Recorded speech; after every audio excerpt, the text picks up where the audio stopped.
सब्जियों के दाम जो है वो एक बड़ी चिंता का विषय। आप देखिए विपक्ष भी किस तरह से आपको प्रहार कर रहा है। पहले लोग सब्जियां कम खाते थे, लेकिन अब सभी लोगों को ये एहसास हो गया कि सब्ज़ी खाना स्वास्थ्य के लिए लाभदायक है, इसलिए अब उस पर डिमांड बढ़ता जा रहा है। क्या एनसीपी जो है वो अगले लोकसभा चुनाव में क्या पहले से बेहतर स्थिति में अपने आप को देख रही है, या एंटी इनकम्बेंसी के इफेक्ट की वजह से वो आप लोग थोड़े से चिंतित हैं? वो ज़रूर हमारे लिए मुश्किल होगा, क्योंकि अगर इसके परिणाम जो 4 राज्यों के चुनाव हो रहे हैं उसके परिणाम अगर अनुकूल नहीं हुए तो नेचुरली उसका असर लोकसभा के इलेक्शन पर भी पड़ेगा। नमस्कार, स्वागत आप सभी दर्शकों का हमारी इस विशेष प्रस्तुति वार्ता विशेष में, जिसमें हम बात करते हैं किसी बड़े व्यक्तित्व से।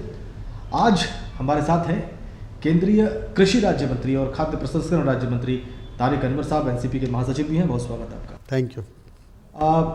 तारिक अनवर साहब, फूड सिक्योरिटी बिल जो है, जो पास हुआ है और अब नया कानून बना है, उसको लेकर बाली में आनंद शर्मा साहब गए हैं और उनको कुछ अड़चनों का सामना करना पड़ रहा है। वहाँ पे कुछ विरोध हो रहा है। कुछ आपके जो एलाइज हैं भारत के, डेवलपिंग कंट्रीज़ हैं, वो भी कह रहे हैं कि आपने इस प्रकार की सब्सिडी क्यों दी। इस पर आपकी टिप्पणी क्या है? देखिए, भारत की जो परिस्थिति है वो डिफरेंट है दूसरे देशों से, और जो वो शर्तें लगा रहे हैं, अगर उनकी शर्तों को हम मान लेंगे तो जो हमारा मकसद है वो पूरा नहीं होगा। क्योंकि हम सब्सिडी किसानों को नहीं दे रहे हैं, हम सब्सिडी जो है, जो हमारे यहाँ हंगर है या भूखमरी है, जो लोगों को 2 वक्त का भोजन नसीब नहीं हो रहा है, उनके लिए हम काम कर रहे हैं, उनको हम देने जा रहे हैं। और इसलिए उसका जो विरोध हो रहा है, मैं समझता हूँ कि वो उचित नहीं है, क्योंकि हमारे देश के अंदर लगभग 80% लोग ऐसे हैं जिनको सही मानों में जो भोजन मिलना चाहिए वो नहीं मिल रहा है। तो उस परिस्थिति को ध्यान में रखकर ये फैसला लिया गया था। तो हम जो हमारी आबादी है, जो हमारी जनता है या जनसंख्या है, उसका ध्यान रखना ये तो हमारा कर्तव्य है और उसका हम लोग पालन कर रहे हैं। अलग थलग अगर आप पढ़ते हैं अंतर्राष्ट्रीय स्तर पर तो भी आपको परवाह नहीं है? और मेरा ख्याल है कि हम उनको समझाने में कामयाब होंगे।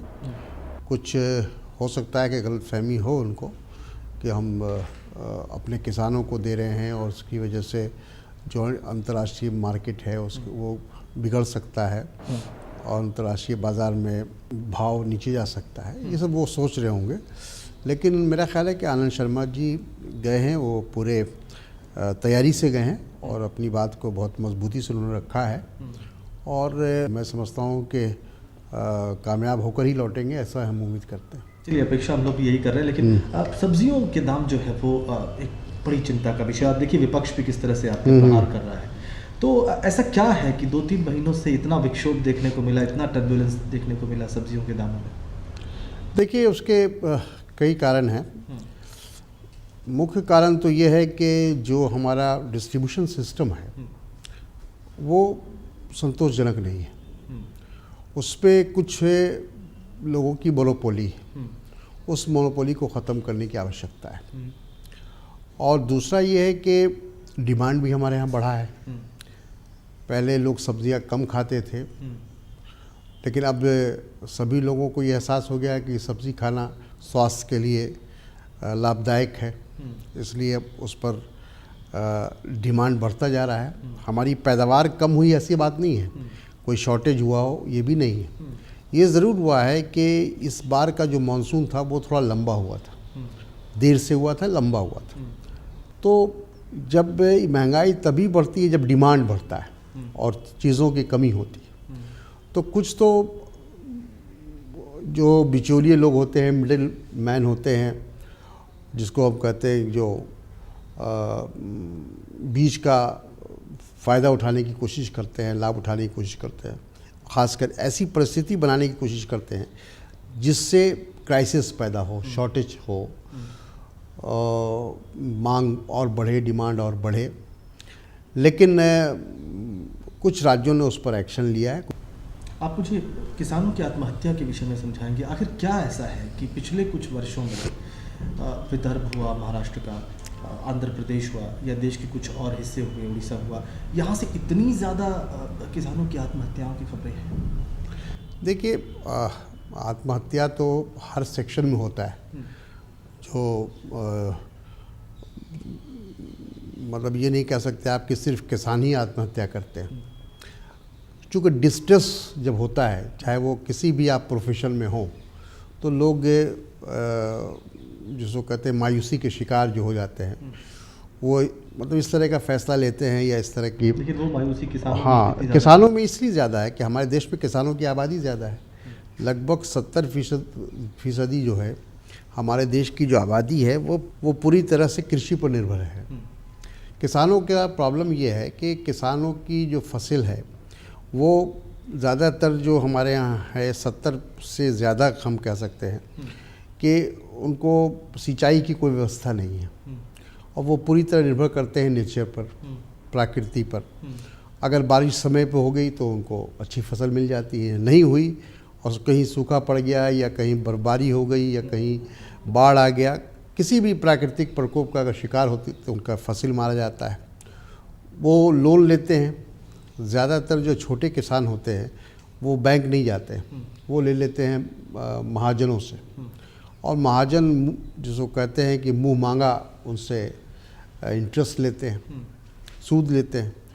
तो जो एक सोशल जो दबाव होता है वो किसानों पे पड़ता है।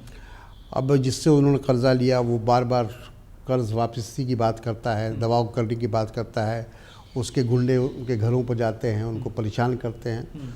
तो वैसी हालत में कभी कभी वो उसको लगता है कि इसके अलावा कोई विकल्प नहीं बचा। लेकिन हम लोगों ने उसके लिए बहुत प्रयास किया है, कोशिश कर रहे हैं कृषि विभाग की ओर से, और आपने देखा होगा कि कई हम लोगों ने योजनाएं, चूँकि हमारे यहाँ लगभग 85% जो है वो छोटे और मंझूले किसान हैं। तो ये जो 85% आबादी है किसानों की, ये एक फसल पर अगर निर्भर रहेंगे तो कभी भी वो खुशहाल नहीं हो सकते हैं या उनकी ज़रूरत पूरी नहीं हो सकती। इसलिए हम लोगों ने कहा है कि इंटीग्रेटेड खेती की तरफ उनको हम मोटिवेट कर रहे हैं, धीरे धीरे उनको ले जाना चाहते हैं, और जा भी रहे हैं लोग। उनको एनिमल हस्बेंड्री की तरफ ले जा रहे हैं, फिशरीज़ की तरफ ले जा रहे हैं, और जो भी हो सकता है जिससे उनकी आमदनी वो पूरी तरह से सिर्फ खेती पर निर्भर न करें, बल्कि उनको उसके समानांतर दूसरी आमदनी भी हो, ताकि अगर एक जगह उनकी एक फसल अगर मान लीजिए फेल भी हो जाती है किसी कारणवश, तो कम से कम दूसरी जगह से उनका परिवार चलता रहे। तो ये हम लोग कर रहे हैं। लोकसभा चुनाव से पहले आपने कर्ज माफ़ी की थी, और उसका बहुत बड़ा असर था कि यूपीए 2 सत्ता में आई, बड़ी संख्या में सीटें मिली, चाहे वो आपके मुख्य दल कांग्रेस हो या फिर एनसीपी हो। इस बार क्या लोकसभा चुनाव ज़्यादा दिन नहीं है, इस बार क्या सोचा है आप लोगों ने, खासकर तब जबकि स्थिति इस तरह की है? नहीं, देखिए, इससे सरकार में भी यूपीए 2 जिसको आप कह सकते हैं, बहुत सारे काम हुआ है। यूपीए 1 और यूपीए 2 को अगर हम मिला लें तो कई अहम महत्वपूर्ण फैसले लिए, जिसका एक जिक्र आपने किया।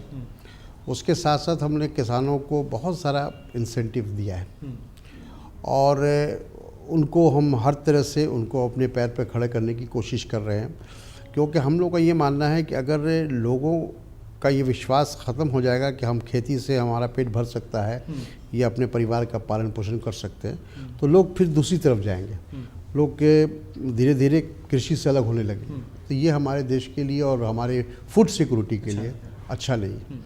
तो इसलिए उनको हम मोटिवेट भी कर रहे हैं, उनको इंसेंटिव भी दे रहे हैं। हमने उनको जैसे सूद, जो पहले किसानों को 14% 15% सूद देना पड़ता था, जो कर्ज वो बैंकों से लिया करते थे, आज वो सूद 4% कर दिया सरकार ने। तो इससे उनको बहुत राहत मिली है।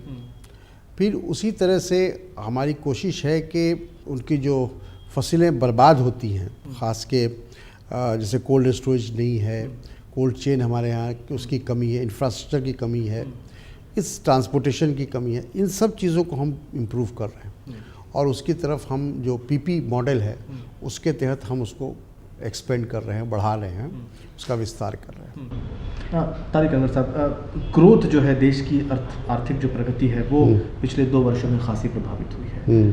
तो एक जो तबका जो यूपीए 1 के दौरान आपसे जुड़ा था, यूपीए 1 के काम से बहुत खुश होकर उसने यूपीए 2 को सत्ता में वापस पहुंचाया, वो तबका आपको नहीं लगता कि वो नाराज़ हो जाएगा अगर इस प्रकार की ग्रोथ रेट और आर्थिक जो? नहीं, देखिए, हम लोगों ने जो अंतर्राष्ट्रीय परिस्थिति थी, खास के आपने देखा होगा यूएसए का, यूरोप का, कि वहाँ एक मंदी का दौर आया और अभी भी वो उससे उभरी रही है। उसका असर हमारे देश पर भी पड़ा है, हम उससे इनकार नहीं कर सकते। दूसरा, जो सबसे बड़ी बात हमारे यहाँ जो प्राइस राइस हुई है या इन्फ्लेशन की बात हम करते हैं, उसका सबसे बड़ा कारण है पेट्रोल, यानी जो ऑयल है, चाहे डीजल हो, पेट्रोल हो, गैस हो, जो कि हमारे यहाँ वो पैदा बहुत कम होता है। लगभग हम 85% जो इंपोर्ट करते हैं पेट्रोल और डीजल।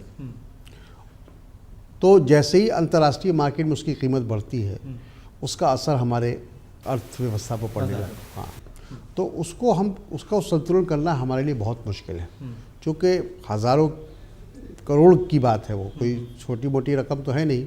हमारा सबसे बड़ा जो फॉरेन जिसको कह सकते हैं मुद्रा, फॉरेन एक्सचेंज, वो हमारा जा रहा है पेट्रोल पे। तो उसको अब हम जैसे ईरान पे जो है वो सैंक्शन हट गया है, तो क्या उससे अब उससे फ़र्क पड़ेगा, क्योंकि ईरान पर सैंक्शन लगा हुआ था, प्रतिबंध लगा हुआ था, जिसकी वजह से हमको दूसरी जगह से पेट्रोल और डीजल खरीदना पड़ रहा था। कब तक इसका असर दिखाई देगा सर? मेरा ख्याल असर पड़ने लगा, अंतर्राष्ट्रीय मार्केट पे भी उसका असर पड़ने लगा है धीरे धीरे। मेरा ख्याल है कि अंतर्राष्ट्रीय मार्केट भी में उसका भाव गिरेगा, और जैसे गिरेगा उसको हम लोगों ने उसको इसीलिए अंतर्राष्ट्रीय मार्केट से जोड़ दिया है कि अगर भाव गिरेगा तो भी उसका हमको फ़ायदा मिलेगा, और बढ़ेगा तो उसी हिसाब से हम उसी अनुपात में हम उसको बढ़ाएंगे।